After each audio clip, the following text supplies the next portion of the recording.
They say those that can't do, teach, and those that can't teach become sports writers and film critics. It's a stiff rejection, but not one that is completely devoid of its consolations. You see, all of the members of the Baseball Writers Association of America have the opportunity of receiving a Hall of Fame vote, and all you have to do to belong to that association is be a beat writer, backup writer, columnist, or a sports editor from a newspaper or wire service that covers Major League Baseball on a regular service. Membership has been expanded to include websites on a case-by-case basis. So, at the end of the day, the writers are the key holders to... Wait. Nope, we didn't make it. Well, without the Dogs, it's no wonder why today's entry into the experimental baseball tournament exists. Today, we're looking at Club Snub, a team full of players screwed over by the failed democracy that is the Hall of Fame.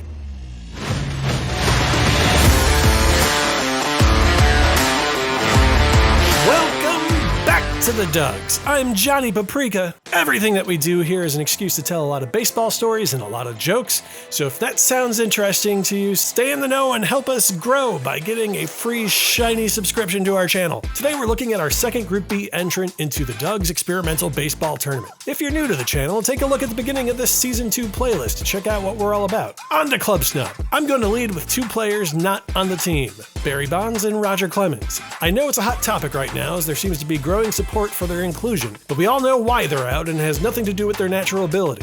We also included Barry Bonds on Season 1's deliberately offensive team where he played a pretty significant role, so check out our last season if you want to see how all that played out. Rather, we decided to leave the steroids conversation totally out of the equation and focus on players that were left out for no discernible or obvious reason. Let's jump in and go around the horn. The starting first baseman is Todd Helton. The door's still open and he's gaining ground. In 2022, he's brought his yes vote percentage up to 52% from a starting point of 17 in his first year of eligibility. He's got a career WAR of 61.8, which has got several first basemen already in the Hall beat, like Harmon Killebrew, Willie Stargell, Tony Perez, and Will Hodges. The uphill battle comes from the lack of longevity. He produced 2/3 of his WAR over a 6-year stretch from 2000 to 2005 where he was ridiculous. The issue is that he played another 11 seasons outside of that.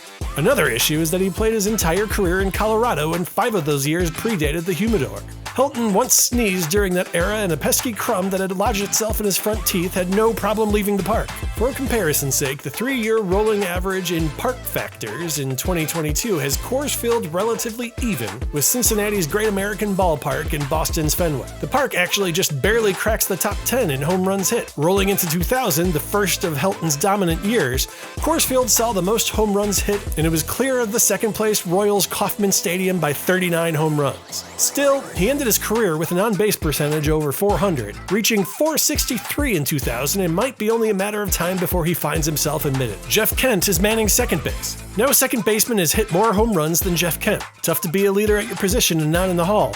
He racked up an MVP. His career batting average was just south of 300 at .290. Some blame the long shadow that Barry Bonds' bulbous head cast over him as the reason he's overlooked, claiming that he wouldn't have half as many RBIs if Barry wasn't getting on base all the freaking time during his Hulk era. There's also the flip side to that. Barry was also frequently clearing the bases with his record-setting home run total, so it's not exactly easy getting those productive statistics. Might be his defense that's costing him. He did lead second baseman in errors on 4 different occasions, but come on, defense isn't going to get anybody laid. It may have also been his rough exterior, as he once told Vince Scully to talk less and was accused by Milton Bradley of not knowing how to interact with African Americans. Now, Milton Bradley has a rap sheet 1.5 miles long, so take that one with a grain of salt. But I mention it because his former teammate Lance Berkman's response to the accusation was a classic one. I think, for Bradley, to make it a race issue is ridiculous. Kent doesn't discriminate against anybody. He ignores Latinos, blacks, and whites equally. If you need an example of his prickliness, you need to look no further than his exit speech from Survivor.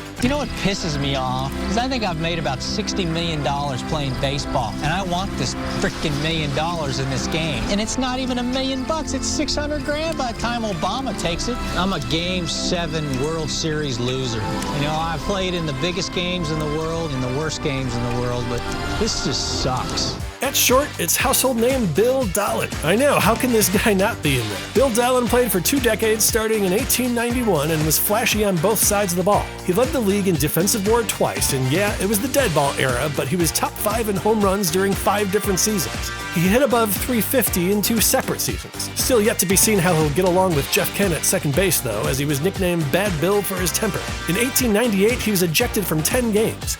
After that season, he was arrested on a duck hunting trip when he killed some guy's mule. It's either a massive success or an egregious error depending on your point of view. Well, the mule did belong to someone else, hence the arrest, and played a part in his subsequent trade from Chicago to Brooklyn. Scott Rowland's over at third. He retired, I guess, after 2012 as the injuries began to take their toll, although he never announced it. He just stopped playing baseball. Guess we all don't need the Mariano Rivera treatment. He's the 4th third baseman ever to finish their career with at least 2,000 hits, 500 doubles, 300 home runs, and 1,200 RBIs. It's the less talked about 2,000, 500, 300, 1,200 club, and the 3 that preceded him are all in the Hall of Fame. Maybe he should make a little bit more fuss about himself. Seriously, man, somebody needs to get Mariano some ice cream or chocolate or something. He's up to 53% of the vote as of 2021, so only 22 points left to go, and he'll be in. But for now, he's club snub. In at the 2-hole, it's catcher Bill Freehan. His career numbers seem a little underwhelming, but we're once again turning the clock back to before they started juicing the balls. His lackluster numbers were enough to land him on 11 All-Star teams in his 15-year career. He also won 5 Gold Gloves. The only other players to rack up both of those accolades are Barry Bonds, Ichiro Suzuki, and Yadier Molina. He has 200 career home runs to his name when the best of the best were topping out short of 50 on an annual basis. And that was never from the catching position. He's got higher career rankings than other catchers already in the Hall when it comes to WAR, 7-year peak WAR, and JAWS, which if I say confidently enough, it almost makes it sound like I know how those things are calculated. Reggie Smith is your right fielder. He was a 5-tool player, though it's not like he had the absolute best screwdriver in the league, and that was the problem. So few people have 5 tools, but if you consistently led the league in a single tool category, people were much more likely to notice you. But Reggie was on base all the time, hit over 300 home runs in his career, and could steal you bases in the double digits. His career WAR is 28th all-time for an outfielder, ahead of several other outfielders who are already in. But he showed up on the ballot, garnered only 3 votes in 1987, and thus was banished from future ballots. In center field, it's Jim Edmonds. If Gold Gloves were rings, he'd had enough for all of his fingers.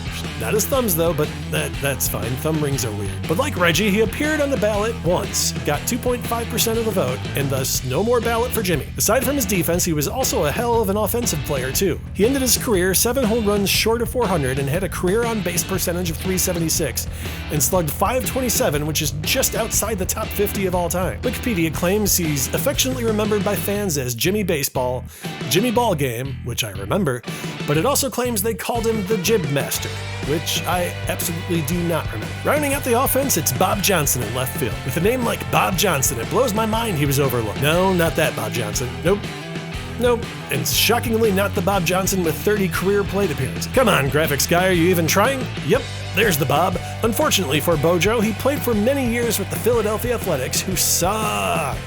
So people forgot him. In fact, there was only one lonely person that voted for him when he was eligible. During his stay on the terrible Athletics, they never managed a season above 500, and in fact, lost at least 97 games 6 times. And yet, Bob was an 8-time All-Star, had a career on-base percentage just short of 400 at .393, and often led the league in outfield putouts and assists. We're going to go ahead and deal out an additional snub for the players primarily coming off the bench, as we're going to breeze right through them for now. We'll likely have a chance to talk about them a little bit more when they come up in games. But very quickly, the infield reserves are Dick Allen and Lou Whitaker, while the outfield includes Buddy Bell, Kenny Lofton, and Dwight Evans. Let's see who we've got manning them out. It's hyperbole time, but I genuinely mean it. We're about to talk one of the most influential people in the history of baseball.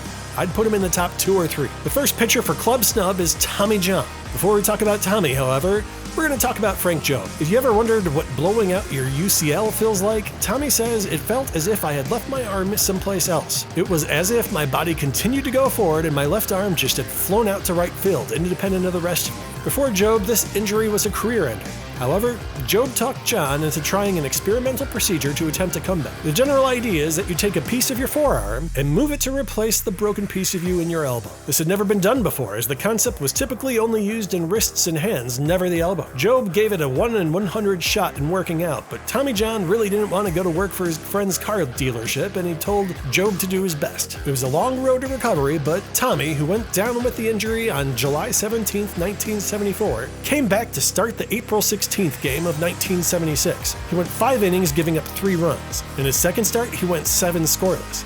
In his third start, he went the distance, holding the Astros to 3 runs. He would pitch 14 additional seasons and was just as good, if not better, than he was before the season. He had a run from 77 to 80, where he made the All-Star game every year and was very much in the Cy Young conversation, twice ending up as the runner-up. But you want to talk about a snub? What about Dr. Job? Ever hear of the guy before? No? But you know Tommy John's name, don't you? In 2014, it was estimated that 1 out of every 3 pitchers had undergone the surgery. His procedure helped extend the career of Jake DeGrom, Steven Strasburg, Adam Wainwright, Rich Hill, who apparently will never stop pitching, John Smoltz, Eric Gagne, and David Wells. So let's rename it the Frank Job surgery. And yeah, Tommy John belongs in the Hall with his ERA of .334, 288 wins, and 2,200 strikeouts, but you know what? I think Frank Job might be the larger Hall of Fame snub. There's currently no medical wing of the Hall of Fame, but maybe there should be. Next up, it's David Cone. Similar to a lot of the offensive guys, Cone fits in well with a lot of the other members of the Hall in all of his advanced metrics, and yet he was one and done on his very first Hall of Fame ballot. He's got a Cy Young to his name and 5 All-Star games. He topped the leagues in Ks over 9 for a 3-year run from 1990 to 1992, and threw a league-leading 5 shutouts in 92. He's just outside the top 50 all-time for career pitchers WAR, but one and done. Third man in the rotation is Brett Saberhagen. He sees Cone's 1 Cy Young and raises him 1. One of those Cy Youngs came in 1989, where he put up some absolutely wacky numbers.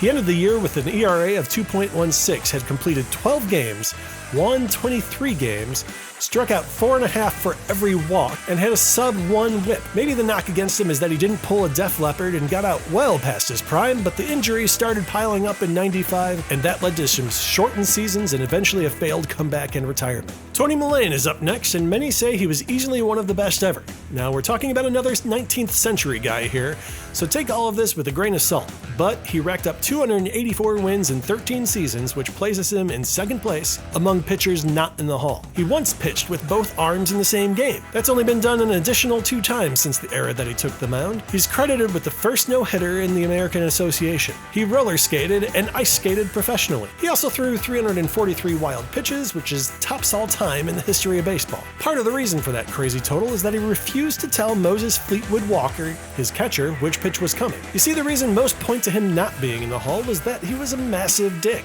He called Moses Walker, one of the first black men to play the game, the best catcher he had ever worked with. However, he also said that he quote-unquote disliked a Negro and hence the childish act of throwing whatever pitch he felt like. He was also accused of assault, marital violence, fixing games, not paying his bar tabs, breaking his contracts, and beating hotel managers with a baseball bat. When he was done with baseball, I shit you not, he became part of the Chicago Police Department, which is a joke that writes itself. It's yet to be seen if his achievements on the field will overcome his antics off it, but so far it's been a no-go. Lastly, we have Bert Blyleven, who is in the Hall of Fame. And I've already simulated the tournament. So we're gonna skip right past this one and hope you all forget it. See, the thing is, he got in on his absolute last chance, and I must have read an article without realizing it was written so long ago, so we're moving on to the bullpen. We've got several of the best closers of all time in the bullpen, as relievers seem to be in an uphill battle making it into the Hall.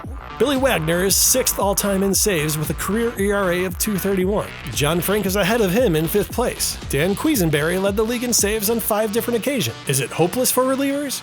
I mean, Mariano Rivera's in there. Come on, Mariano, you gotta learn to either translate all of your emotions into anger or bury them in alcohol like the rest of us men. Get it together. So let's see if hell hath no fury like a Hall of Famer snubbed. The theme of the year is second chances, and maybe, just maybe, if the Baseball Writers Association of America reconsider our application and take another look at the high-quality stuff we're putting out here in the Dugs, day after day, a strong performance in the experimental baseball tournament might just land them in the promised land eventually. That does it for us. We'll be right back here with another team tomorrow. If you like what we're doing here, please consider throwing us a subscription and liking the video, as that's the most surefire way to help us grow. As always, I've been Johnny Paprika, hoping all of your balls are fair and all of your wood is good. Good night, everybody.